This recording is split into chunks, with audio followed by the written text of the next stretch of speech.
যুক্তরাষ্ট্রের সঙ্গে সরাসরি আলোচনার জন্য ইরানি প্রতিনিধিদের অনুমতি দিয়েছেন ইরানের সর্বোচ্চ নেতা মোজতবা খামেনি। তবে তিনি স্পষ্ট করে বলেছেন, এর অর্থ শত্রুপক্ষের অবস্থান মেনে নেওয়া নয়। টেলিগ্রামে প্রকাশিত এক লিখিত বার্তায় তিনি মন্তব্য করেন, যুক্তরাষ্ট্র ইরান সমঝোতা স্মারক সই হওয়ার পর এটি ছিল তার প্রথম আনুষ্ঠানিক প্রতিক্রিয়া।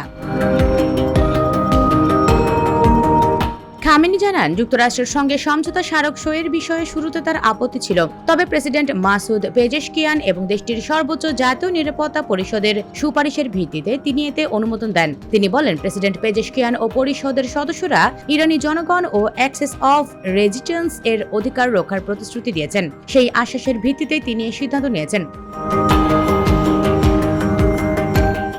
সমঝোতা স্মারক নিয়ে আলোচনায় অংশ নেওয়া কর্মকর্তাদেরও প্রশংসা করেন খামেনি। তার ভাষ্য, সংশ্লিষ্টরা উদ্বেগ ও সদিচ্ছা থেকেই এই প্রক্রিয়ায় যুক্ত হয়েছেন।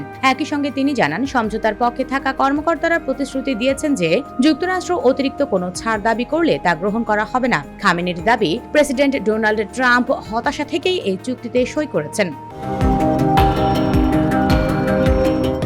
এদিকে ইনস্টিটিউট ফর ন্যাশনাল সিকিউরিটি স্টাডিজের ইরান বিষয়ক কর্মসূচির পরিচালক এক্সিউসকে বলেন, খামেনির বক্তব্যকে ওয়াশিংটনের সঙ্গে আলোচনা অব্যাহত রাখার প্রতি সমর্থন হিসেবে দেখা যেতে পারে। তবে তার মতে, খামেনি একই সঙ্গে রাজনৈতিকভাবে নিজেকে কিছুটা দূরে রাখার কৌশলও নিয়েছেন, যাতে আলোচনা ব্যর্থ হলে দায় প্রেসিডেন্ট পেজেশকিয়ানের উপর বর্তায়।